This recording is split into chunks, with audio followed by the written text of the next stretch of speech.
Hello, and welcome to Get Off My Back, Karen. Love Karen. Basically, a show from my perspective as sometimes coming off as a Karen or Karen if you live in South Africa. So, I wanted this show to be different to the other shows that I've had. I wanted it to be basically how I complain on the internet, it becomes a bit much. So I needed an outlet where I could complain, but also give you unwanted advice. So I'm going to be kind of like your psychologist friend who gives you advice that you might not have wanted, but now you actually, really, you're thankful for them.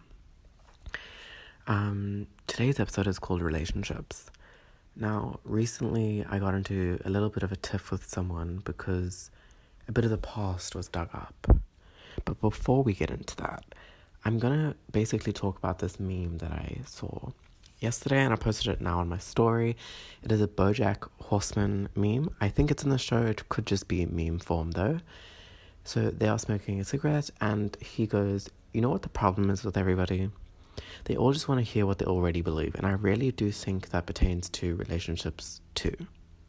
You know, sometimes we just want something that we have this preconceived idea of, we see movies, we see all these things, and we think that's what we want in a relationship. We see other people have it, and that's what we want.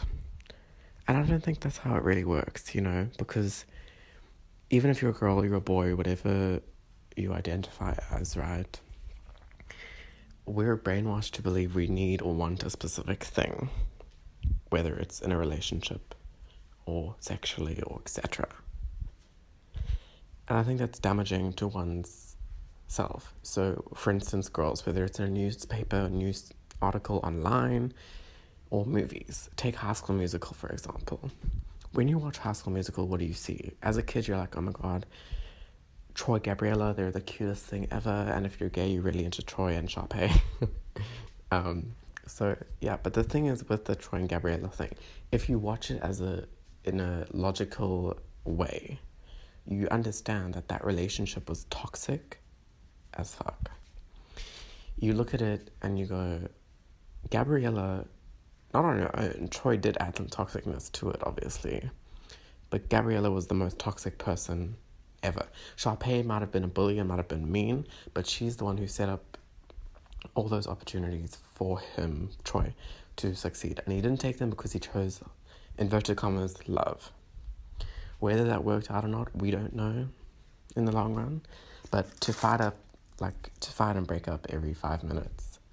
I know it's a movie, but to fight and break up every 5 minutes, it's toxic. So I find myself in my life right now in a place where it's just like, I used to complain about being single and about everyone being in a relationship, but then I realized that I'm actually a lot happier being alone.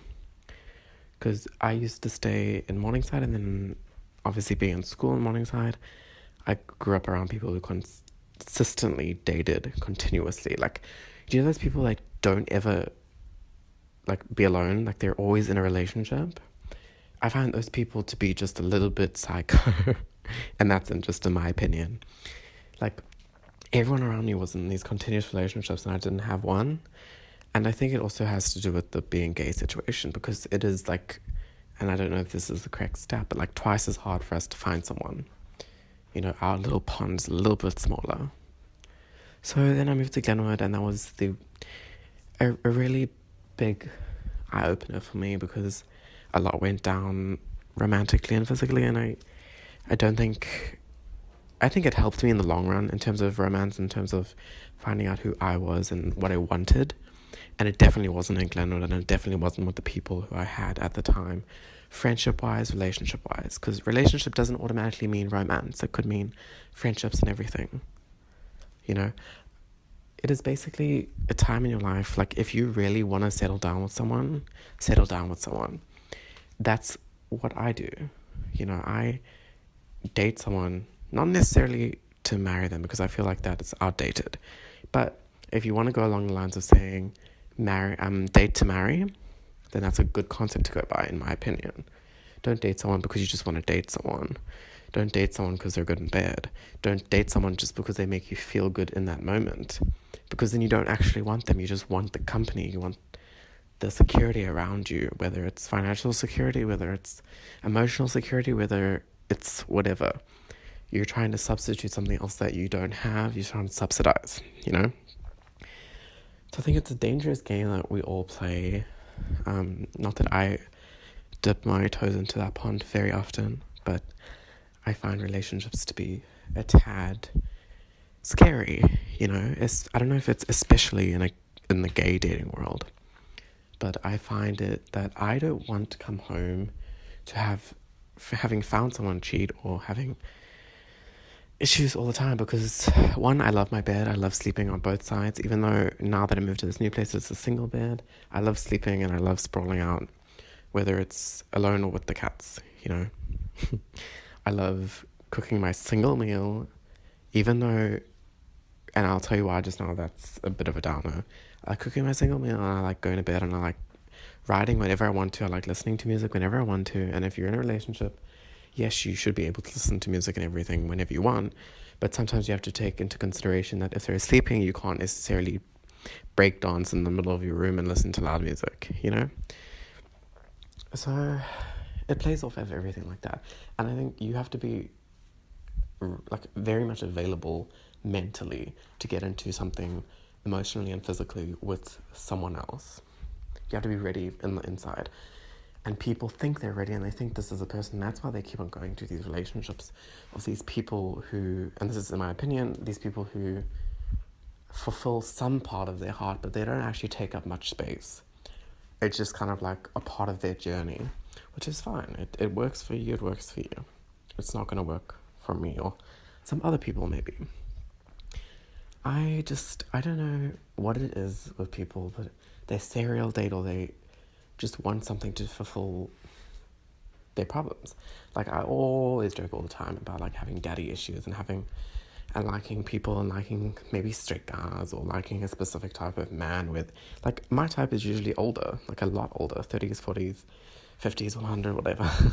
You know, it's different to other people, and it's very hard to find that, especially in Durban where I live. It's a bit harder to find those specific people. The people that do come my way always are a specific type. Now, I do take credit for those people coming to me. It's not just them. You know, I don't like to only shift blame, put it on them. But it's usually the bisexual people, or should I say straight people, inverted commas. And then they just, in my experiences, I'm sure other people have had good experiences, they kind of just fuck me up in the brain just a little bit. So it's hard for me to really grasp the concept of what love is, because I've only ever been in like one relationship, and his name was CJ. The other people, I don't know what you are, I don't know you. You know, I've never been in that kind of like relationship that everyone has. So giving this advice is kind of really stupid of me, but I think I can give a logical point of view from what I've seen from other relationships via psychologists' kind of logical concept brain, you know? So I've been in that one relationship. Was it good? No. The entire time he spoke about his ex, he even told me to have sex with him like his ex. Like, he literally was like, the one night when we got back from a Harry Potter event, he was like, okay, fuck me like my ex. And I'm like, okay, I'll do it. But then you think about it in the long run, when everything goes to shit, you're like, why did I do that? Why did I feed into that? Because you're trying to please the person. You do those kind of things. You do those things. And then you break up, and then you go, oh, this person's a bit weird, or this person isn't right for me, and why did we do this? So he ended up moving to China to teach. I was going to go, but at the time I didn't think China would be a very good place for me, considering the government, but also then a pandemic broke out, and I was like, this is karma for him. So I don't think I've ever been ready for a relationship. Would I be open to one now? 100%, but that hasn't come along, and I'm not really sad about it anymore. I'm just going to be me. I'm going to drink my wine. I'm going to sit and I'm going to sleep. I love sleeping. And the one thing that keeps on coming up continuously, and it doesn't help that I make jokes about it, is people assuming gay people love straight guys and will do anything. It's like baiting. It's gay baiting. It's wrong. It's perpetuating gay stereotypes or LGBT stereotypes. And I had it the other day. Now, for context, this girl messaged me in the morning after I went out with my friends. And I hung out with someone I don't know, but now I do know and I think is a really nice person. They then proceeded to message me, this girl proceeded to message me, saying, what did I do to him? Oh no, is he okay? And for context, one of her best friends is dating the guy that I hooked up with / saw years ago when I was like the 10th grade. Okay, has it been something that has happened recently? No. Has it been something in the past besides the 10th grade? Yes, 100%. But whoever is feeding this friend information, whether it's him, whether it's the friend, which is the girlfriend, it's weird because it's wrong. Because people are taking it out of context and assuming because you're gay, you want to like just ruin a relationship, ruin whatever. You know, like he should take responsibility and just be truthful to himself, which he will do probably on his own time. But we all saw this happen to James Charles. We've seen it happen so many times, and people just aren't apologetic about it. They're just like, whatever, I say what I said, is it wrong? Okay, cool, and then we move on because we don't want drama.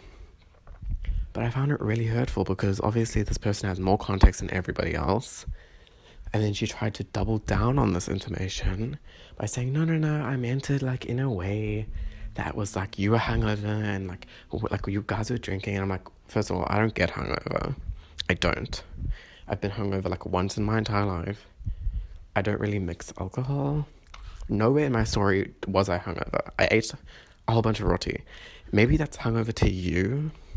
But considering the amount of context I know that you have and the fact that you sit on my Instagram story every single day and stalk me, and even the girlfriend stalks me on WhatsApp, like every time I send something to him, she views my WhatsApp story.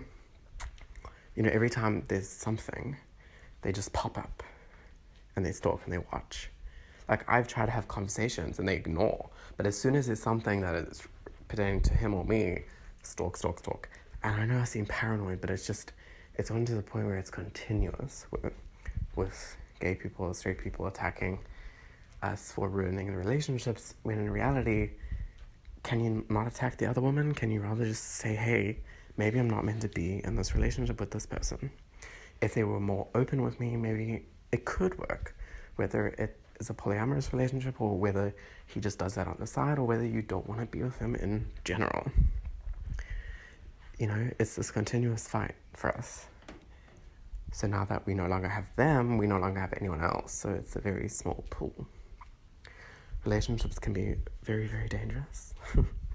And I'm a little bit scared, I'm not going to lie. I should listen to my own advice and be okay with everything and be not upset by someone's words, especially the industries that I work in. Like, people are going to come at you left, right, and center, and I tend to overreact. And this is basically why I'm doing this show. Because I know that I can vent to you guys, and I can be a Karen or Karen about it, and, you know, everything happens. And then one of the last things I want to speak to you about is emotional cheating. People often cheat without cheating, even though it is technically cheating. Like, whether you are sending a photo, whether you're flirting in text, whether you're sending a funny emoji, a funny GIF, essentially, you are cheating. You may not see it as cheating. You know, hell, your girlfriend or boyfriend may not see it as cheating, but it is. And it's something that happens to me all the time. And then let's say a straight guy will send a whole bunch of like funny or cute stuff, or even pictures even, but then we get blamed for it, you know? So it's a weird concept. So onto emotional cheating. Hello, and welcome to Get Off My Back, Karen. Love Karen. Basically a show from my perspective as sometimes coming off as a Karen, or Karen if you live in South Africa. So I wanted this show to be different to the other shows that I've had. I wanted it to be basically how I complain on the internet. It becomes a bit much. So I needed an outlet where I could complain, but also give you unwanted advice.